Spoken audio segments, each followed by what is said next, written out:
class. Hello, dude. Hi, Mr. B. So, what is a limit? That's the first thing we're going to be talking about today. And then, some key terms for limits, notation, directional limits, and do limits exist? So first, what is a limit? A limit shows us what happens to the output of a function as we approach the input of a function. Or in other words, as we get infinitely close to, let's say, a value for what happens to the output of a function, f of x, for example.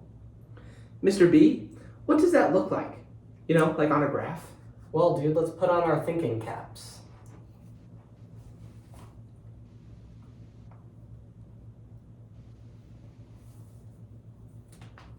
Okay, so I have this graph written out over here, f of x. So, let's say f of x looks like this, right? And I'm going to label a value on the x-axis here, c. Now, a limit is going to show us as we approach this x value c, right? Going up the graph and going down the graph, what happens to our function f of x? And as we see, funny, as we go to c, f of x approaches, and then whatever this value here is, right? Keywords here are infinitely small, like we are getting infinitely close to that c value and approaching. We are approaching that c value. We have another possible function, for example, g of x over here. I'll write this for now. Now, let's say c is right here. Now, what happens as we go to c?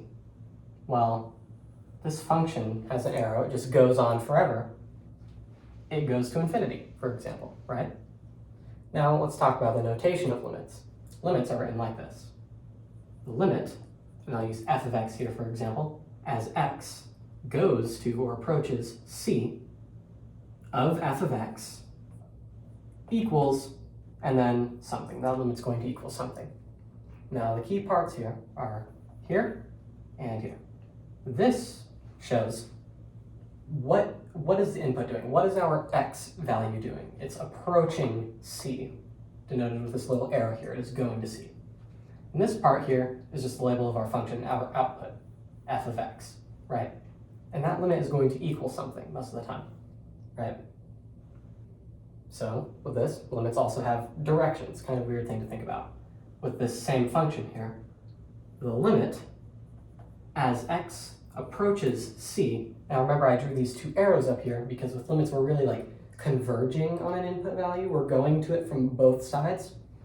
I'm going to say limit as x approaches c from the left side, denoted with a little negative sign right there next to the c, of f of x equals, and then for now, let's say this just equals 4 for our example. That's going to equal 4, because as we approach c from this left side here, we're approaching this f of x value of 4, right? Now the same goes for the right sides.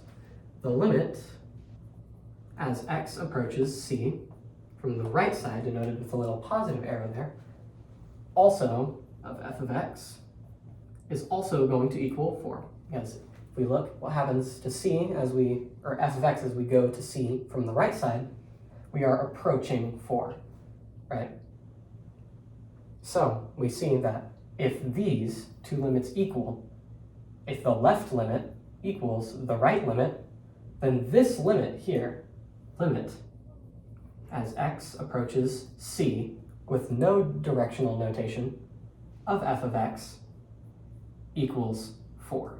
And that's going to come into play a lot later and pretty frequently in this class. If the left limit equals the right limit, then this limit equals what they equal, right? So with this, do limits exist? What about this limit, right? What if we do limit as x approaches c of, and our function is g of x here, of g of x, sorry, from the left side, because that's the only part where we have space on this graph, right? What happens to g of x as we approach c from the left side? Well, it just goes up forever. It's going to go to infinity, right? And when a limit equals infinity, it does not exist. And I'm going to just write D and E for that, right? Now let me add to this function a little bit. Okay, now, let's look at now what happens as x approaches c from the right side, since now we have space here on the right side of the graph, right? So, as x approaches c from the right side of g of x, this function just goes down forever, right? It's going to go to negative infinity. It's going to go on forever and never stop. But that is also just an infinity. That does not exist. That limit, this right limit, does not exist. Neither does this left limit. And remember what I said over here. Because the left limit does not equal the right limit, this limit, as x approaches c with no directional notation, will not exist. So I'll write that out here. Limit, as x approaches c, of g of x does not exist. Right. That's really all I have. So thank you, dude. Thank you, class. Goodbye, everybody. Goodbye, Mr. B.